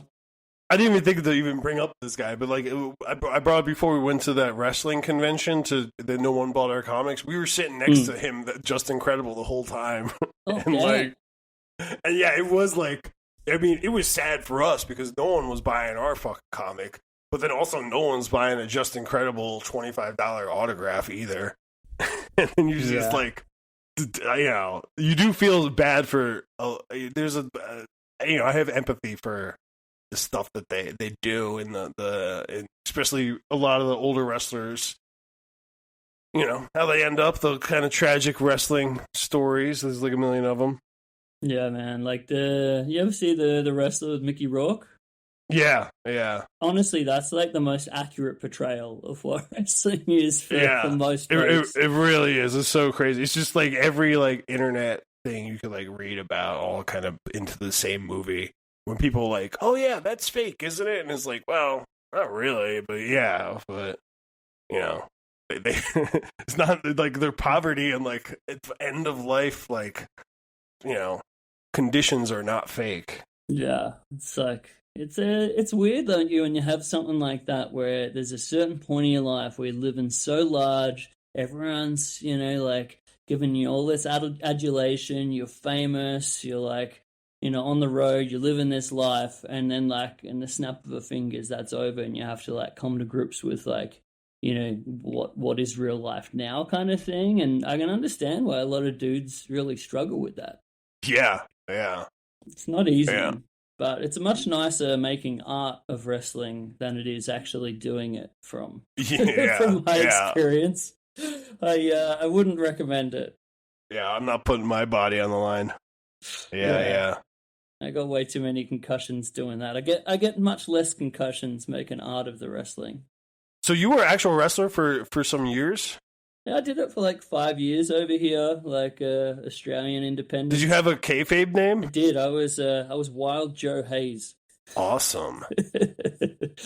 But yeah, man, it just feels like a lifetime ago. But I really dig the community element of it, similar to what we were talking about, the community element of doing this thing. It's like, the lowbrow art scene.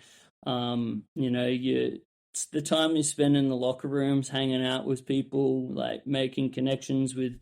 A lot of my best friends to this day are people that I met, either wrestling with or against, and shooting the shit in locker rooms back in the day, and some, grungy piece of shit bowls venue wrestling in front of like 20 people. So Yeah. there's good elements of it as well as the not so good. But I think it's like what you're saying, where if you're just in it to have fun and you're not putting that much pressure on yourself to want to be wrestling on TV one day, I think can be an enjoyable thing. Oh yeah, yeah. Because I do know a lot of wrestlers that are kind of just like, they're not trying to be in WWE, and just like 35-year-old wrestlers, just like they're not gonna do anything beyond this, but they just do it anyway. It's just like fun. It's just like part of their life, even though they have another job and whatever else thing for them to do. It's like just a cool hobby to have. It's always a fun one at parties or whatever, when people are, oh yeah, what do you do? I like wrestle on weekends. Like it's fun, interesting little life, tidbit. Oh yeah, definitely. I mean, it is like, yeah. I mean, because wrestling is just so like theatrical theater kid stuff. It like really is like its own kind of art form. It just like beats being like a normal person, like, it's cool. It's a cool thing to do, whether you're a wrestler or just like make comic books or art or illustration, doing something other than like whatever shitty job you have. Hey, there's got to be more to life than just packing orders or working an office job or whatever. You got to do stuff that gives you some semblance of actual enjoyment. Yeah, it can't be just making money for other people. Yeah. Well, I think I'm very stoked we got to chop it up, man, and see kind of the person behind the art, like from looking at your stuff and getting to kind of like actually think of like the person like making that shit. Like I'm stoked. I'm stoked to hear that you're still enjoying it and that you're like sharing that and like teaching other people how to make this stuff too. Yeah, man. I mean, I'm just like a regular, piece of shit Philadelphian, like artist. So, I enjoy. I have like a huge, also just talking about community and stuff. Like, I just have a huge network of like former students and like art, like academic art stuff that I'm involved with as well. But yeah, that's who I am. Wrestling and comics and shit like that. Well, I'm looking forward to seeing whatever's coming up next, man. Like I'd love to finally make it back over there. Hopefully, whenever the current administration is no longer in power, and I feel like I'd actually be able to get into the country. Yeah, it's not really worth coming to now. I don't know. Is anything worth? Yeah, I'd rather go to Australia. That seems like way fucking cooler than America right now. It's a long ass flight, but it's fun. I'd recommend it. Well, I can hear all these like cool birds and bugs and stuff in the background of your thing right now. It sounds awesome. Yeah, we moved out of the city about a year back, and so we're up sort of in this living in the hills. It's kind of like naturey kind of thing. So we've got like roosters crowing and kookaburras and different bugs and stuff that have become a regular occurrence on the podcast these days. So, yeah, that's so awesome. I feel lucky. Man.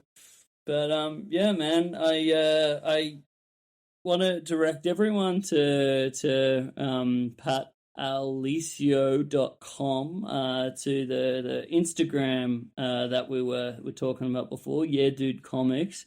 Get on this stuff, check out the store. Like, I myself wanna jump on here, and I reckon I gotta order that I can't get the first one because it's sold out, but I really want Yeah Dude Comics #2. Is there any way that I can check out #1 now that it's sold out? And like, is that going to go on the digital thing at some point? I could email you something. Oh, that'd be sick. I'll eventually reprint issue 1, maybe. Issue 3 should be out in a couple months. Yeah, I have I don't know. I'll eventually probably reprint for 1. Depends for like the demand for it. But yeah, that's what I've been working on. Yeah, Dude Comics. But yeah, also check me out, Labor of Love. The next show is December 6th at National Mechanics in Philadelphia. Looks like such a fun time, man. Like, I was just flipping through some of the pictures of these shows and just the general vibe of it. It's like, that's it's saying, that's we what have like indie wrestling should be. And we have like such a cool fucking crowd too, man. It's like a lot of the same folks come to all the shows, so it's like you see a lot of the same faces, and it's all just like kind of weird, artsy type of vibes. Like, it's really fun shows. Super Crazy from ECW is going to be at the next show. Amazing! It's going to be awesome. And all the familiar faces of Labor of Love Wrestling. Check them out on YouTube. I mean, you can see if you watch any of the, because they started posting all their shows on YouTube now, so you can check all those out. You can see me referee. I think the last show that we just had in October, Mischief Mayhem Night 4, just went online on the Labor of Love YouTube channel. You can see the Mil Mortes match I was referencing. Microman was on that show. They had a crazy gimmick match, Battle Royale, that I refereed. Yeah, check out the Labor of Love YouTube, Instagram as well. Man, well, I want to get to one of these shows. Hopefully they're still happening when I finally make it over there. I can catch up with you for a beer. You guys have like some decent beer options at these shows as well? Yeah, depends, honestly. But the next show's at a bar. So yeah, we will have, like, the last show, it was like a BYO. Like, they had some beer there. You know, it's still very DIY. So it would be like venues that just like buy like a couple 30 packs. It's not like a real bar, you know what I mean? But like, you could just show up with your own beer. Oh, that's even better. But, you know, the next show, you don't do that because it's at a bar. But, you know, if I don't know if you know, but like, you know, people from Philadelphia like love their beer. It's a big beer centric city. We have like Philly Beer Week and a beer parade. And there's like all these breweries, and so, you know, whatever bar you go to, they're gonna have fucking good beer because, you know, Philadelphia, we know how to have good beer. Heck yeah, good beer, great food, or shitty cool beer too, scene. honestly. Hey, I used to love my Sam Adams that I used to drink at the PWG shows back in the day. They rocked. Yeah, like we usually drink like, you know, Modelo or Tecate, like some Mexican beer. Hey, Modelo's making a comeback now. Yeah, it's like $2 a can. Love it. I'm also a big fan of PBR. Well, all the Pennsylvania heads, you know, we all drink Yingling. We just call it's like called lager, Yingling lager. But like, if you just go to a bar, say, give me a lager, they're gonna give you a Yingling. But that's, you know, Pennsylvania pride there. I love a good lager, man. As I'm getting older, I'm still like my big time, like, hoppy as shit IPAs, but like, man, a good, like, serviceable lager, that's kind of where I'm at in life right now. Oh yeah, I'm a big baby when it comes to drinking. Yeah, I can't drink anything heavy. So I just keep drinking lighter and lighter beer and, you know, twisted teas and shit like that. Nice. Yo, I forgot to ask, man, do you, like, if you had to refine it down to, like, one or two, any, like, big-time, like, influences that, like, were a key part of you kind of, like, finding the style that you have now, or is this kind of, like, something that, like, was always your own thing and just sort of came up out of nowhere? No. I mean, I definitely have like huge influence. I feel like I've really loved. Once I discovered Jim Woodring. You familiar with Frank Comics by Jim Woodring? Loved his shit. Like, I feel like I was making mini comics and stuff prior to that. But once I like started reading his stuff, I feel like that just changed the way I look at comics. So he's a huge influence. I like Fort Thunder guys like Matt Brickman and Brian Chippendale, and like they inspired me. But I'm also just like a huge comic book nerd too. Like, so I love Jack Kirby. Yeah. Big influence on me. Master. I love Mobius. The last bunch of years, I've been like really into like. So I always just like get into artists. Like I just get obsessed about them. So the last bunch of years, I've been really into Sergio Aragones, who did the comic Gru the Wanderer, amongst like a bunch of stuff for Mad Magazine and stuff like that. So I really love his stuff. Been trying to draw more like him. So yeah, I just have like, I love John Romita Jr. too. I love that guy's stuff. But yeah, I don't know. I could go on and on. Again, I teach a class about like comic books, so I just like could yap about like, oh, who's the best comic artist, whatever. Like Akira, I like love Akira. Otomo is amazing. I think that's like the best comic book like ever. David Lapham, Stray Bullets, all that kind of stuff. Dude, some excellent recommendations there. I would love to be like a fly on the wall of like some of your classes. Hey, I want to see all of the knowledge that you're putting down there. Yeah, I love teaching too. Yeah, and like I've done mentoring too. I've done like Zoom meeting mentoring with people that like try to put together a comic book. You meet with them every couple months along the way. So if anyone's interested in that, so I do have like like I said, I've been a teacher for about 15 years, an art teacher. I've been teaching adults for about 11, 12 years. Damn, dude. Well, maybe we can tee something up. I might get some folks together who might be able to get something out of this, and we can put together like a group Zoom where we can, maybe learn something from you together. Because I would, as a personal standpoint, I love that. Have you ever put together like a zine or a big book? Yeah, so that was actually one of the reasons. Like I've done some different like illustrative stuff, and I've done like a zine, but not like a proper kind of like sequential kind of art kind of one. But I really want to put together like an actual sort of like proper comic. I got like a little bit of an idea of it. So yeah, I think this would be great just for me to kind of like be a little bit more prepared and get some of those approaches down. Yeah. Awesome, man. Yeah, I love you. I love your style, man. I love like the colors that you use and like your like squiggly line. It looks so good. Oh, thanks, dude. Yeah, I think a lot of mine is that you have your different influences, and it's like the squiggly line thing. I think is definitely like that love for like a Ralph Steadman kind of thing. That like Robert Crumb's like another one where it's just like so much love for everything about his style. But I guess it's about kind of making it your own, right? As well, it's like that's a good thing about having these kind of influences. They just kind of all come together, get washed up in a washing machine, and then get like spurt out in your own, the way it works for you. Yeah, and you can get to do the subject matter that you like. Because I love Ralph Steadman. He's awesome, but like he's never drawn a wrestler, as far as I'm aware. No, but it's cool chopping it up with you, man. I really dug this. And yeah, maybe we can tee up something. I'll reach out to some people, and maybe we can have a little small group Zoom class to learn some of your intro to comic kind of stuff. Oh yeah, totally, man. That'd be great. Can I ask as a final question before I finally let you go here? I have a lot of love for the different like wrestling dudes that you've done, especially like we were saying with Screwjob and that Sean one and Goldust and that like incredible Bruiser Brody Harley Race like big boot illustration. My gosh, but if you had, do you have any like favorite wrestlers to draw that like you enjoy, more than others, or some dudes you just keep coming back to?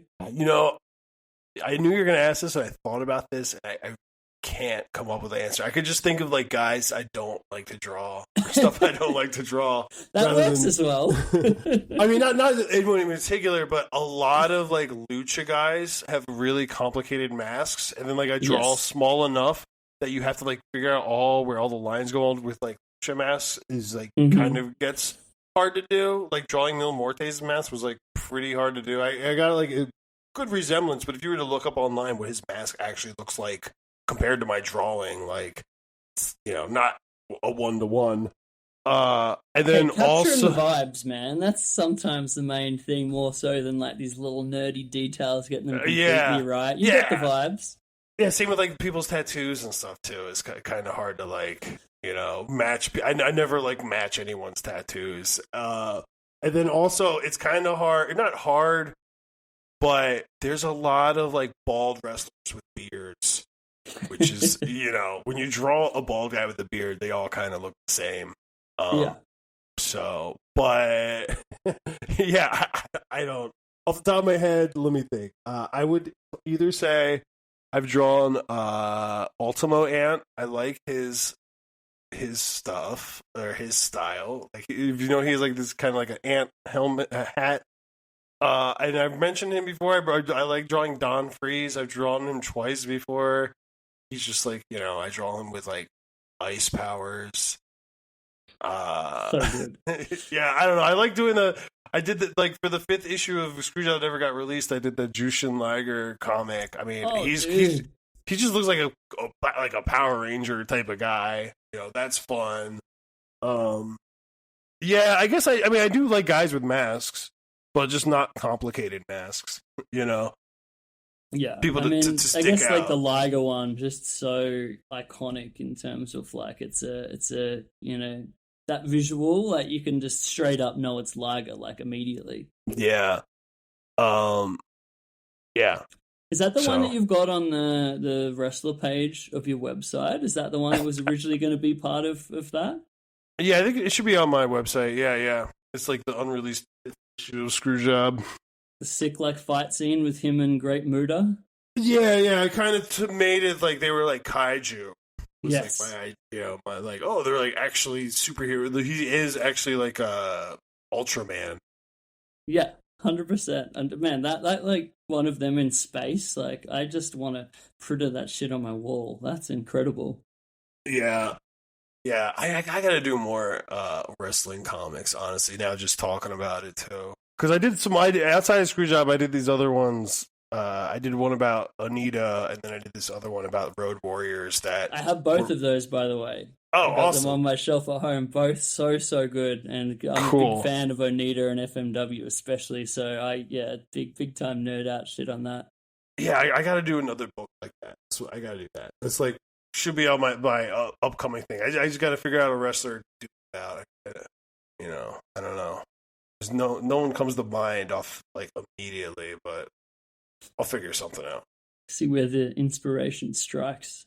Yeah. Well, dude, this has been so much fun. I don't know how long we've been going here today. Probably too long, but I had a great enjoyment just for me personally of chopping it up with you. So thank you so much for your time, man. Yeah, man, no problem, dude. It was great talking.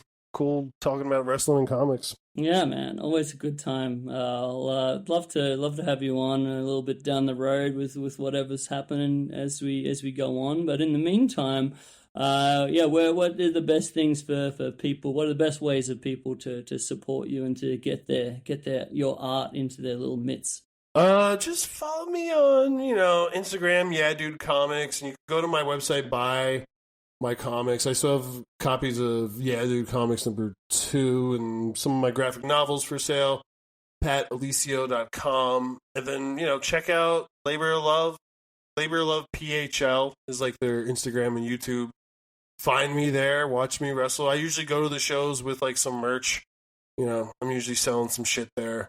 I have like and there's like I have a lot of stuff that I just don't really sell online. Like I have a bunch of like labor of love, big prints, wrestling prints, and stuff I sell in real life because it is kind of a pain in the ass to sell prints on for the packaging and all that stuff. Sure can be. Sending those babies overseas, like that can get expensive fast. Yeah, it's sending it in America, honestly. Like I've like an 11x17 print. Like I don't really want to roll it up. And if you roll it up, you got to buy tubes. And if you lay it flat, you got to get a big ass fucking envelope that could fit 11x17. It doesn't bend. Blah blah blah. So if you want cool stuff, check me out in person. But otherwise, everybody else go to my website. You can buy my comics there. Sick, dude. I'm very jealous of all of y'all who might be listening in Philly right now. That's to get to see that stuff in person and to go and like enjoy this in person labor of love wrestling and buy your stuff. Man, jealous. Yeah. Even one other thing too. The one other thing I could sell in person is I sell these baseball hats too because I joined. I'm on a baseball team in Philly, and it's all wrestlers, and we're called the Kensington Kayfabe. So I have like you can look that up too. Kensington Kayfabe, our baseball team. It's a lot of the wrestlers for Labor of Love is on that team, and I have hats. But I'm not buying a box to ship a hat. I have a stack of hats you could buy off me in person. Of the Kensington Kayfabe is if you ever look him up, his name's Dick the Crusher.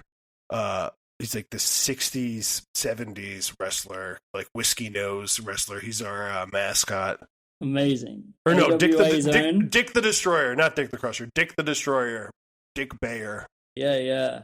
But Dick the Crusher and the Bruiser as well. Two more awesome wrestlers from that scene. Yeah.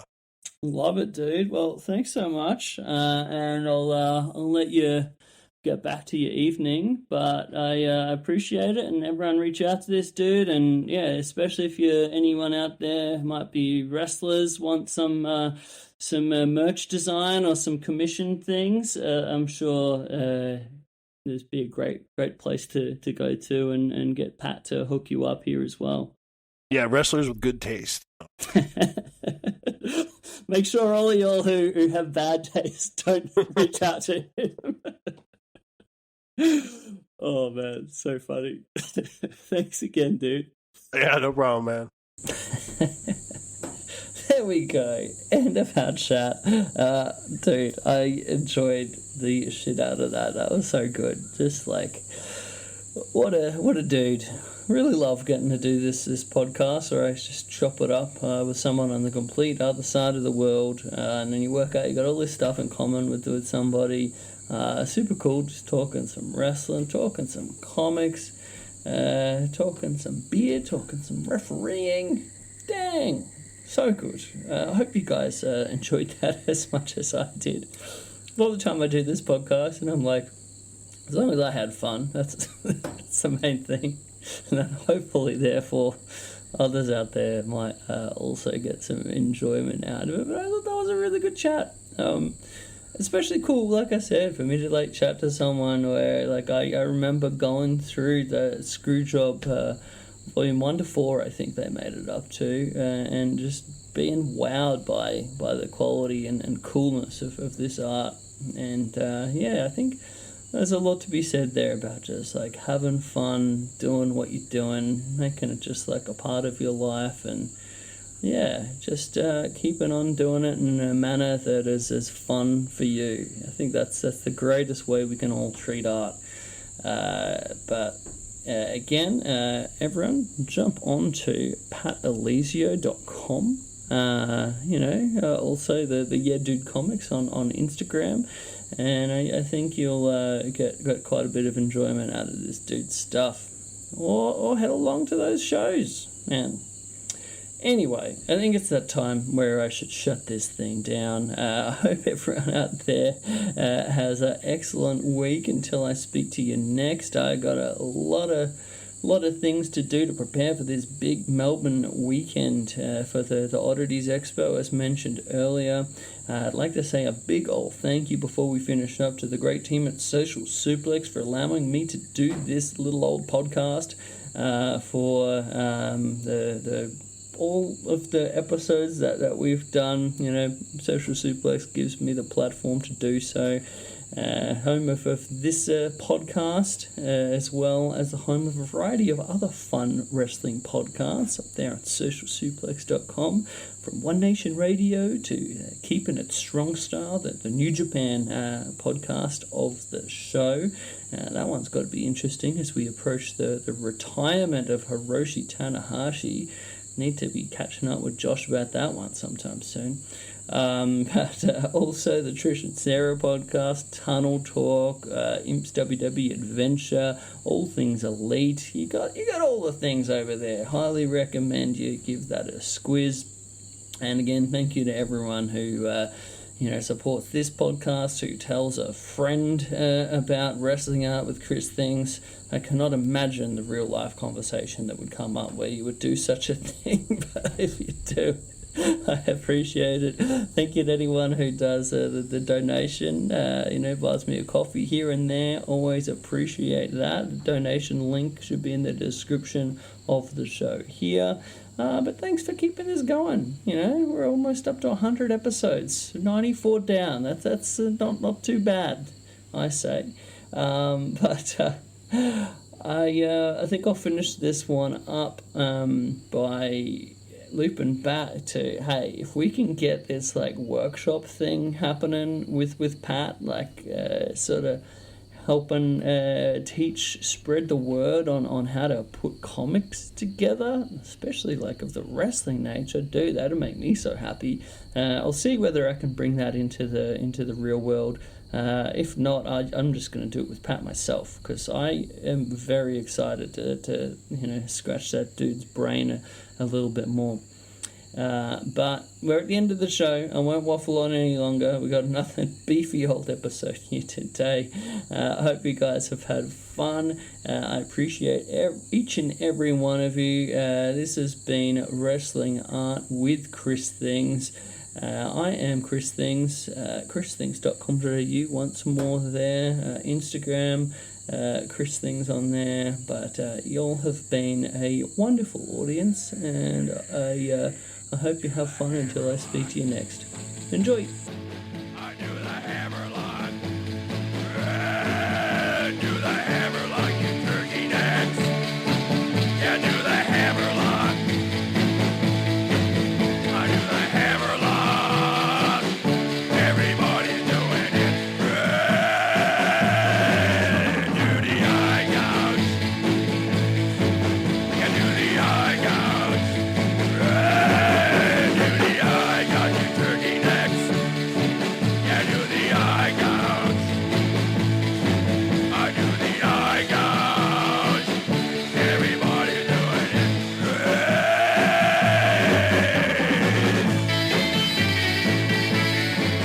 Okay, you turkey nuts. Gather around. Let me show you how to do the crusher. If you're a podcast host, listen up, this one's for you. My name is Allie Jackson. I'm the host of Finding Mr. Height, a dating and relationship podcast that I've been doing for 4 years now, sharing my positive and practical approach to dating that's built on my own life experience. And I wanted to share another experience that I've had, my secret behind monetizing my show. It's called Red Circle, and I was just telling my colleague about how much I love their platform. With Red Circle, not only am I getting a seamless hosting experience, but I also love the support I receive in ad sales. It's not just typical ad sales either. It's targeted opportunities based on my show and my life. And the platform is super simple. You just set your preferences, and Red Circle matches you with sponsors that align with your show. You can vet every opportunity, and their platform gives you great analytics. More recently, too, my Red Circle team has brought me opportunities outside of my podcast on social media to really augment the podcast partnerships, bring them full circle. I just can't recommend them enough. If you want to give it a try, go to redcircle.com to get your free trial. That's redcircle.com for a free trial.